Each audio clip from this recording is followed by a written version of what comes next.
150.000 денари помош за семејствата на сите кои што се лекуваат во странство. Ова е само дел од она што погодените семејства од големата трагедија во Кочани ќе добијат од државата. Од владата порачуваат дека оваа помош е само за почеток, за покривање на тековни, дневни и наитни трошоци. Целосното лекување на сите повредени ќе биде покриено од буџетот, а за семејствата на оние кои што се лекуваат во странство, со државни пари ќе се плати и патот и сместувањето. Ова не е само еднократна помош. Екипите на Црвениот крст, службата за општи заеднички работи, но и владата контактираат со семејствата на секој 3 часа, со цел да се осигураме дека нема нови несакани состојби кои што настануваат и се разбира и во идни фази континуирано во зависност од сите поединечни потреби. Сите средства ќе бидат насочени кон нив. Правиме се што можеме за да помогнеме и олесниме во овие тешки времиња.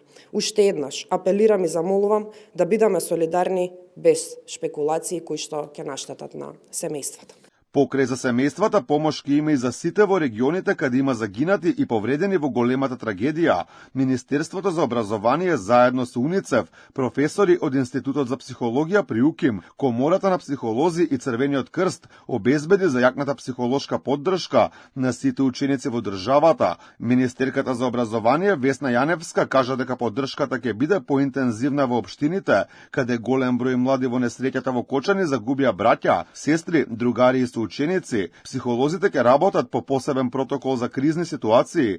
Дел веќе се таму, дел пак ќе имаат кратка обука и од понеделник ќе заминат. Формирана е мрежа од 100 училишни психолози од Скопје, но и од други градови кои ги насочуваме кон Кочани, Виница, Штип, Чешиново, Облешево и околните места, за да ги подржат во работата своите колеги во тамошните училишта, работејќи со учениците, со нивните родители.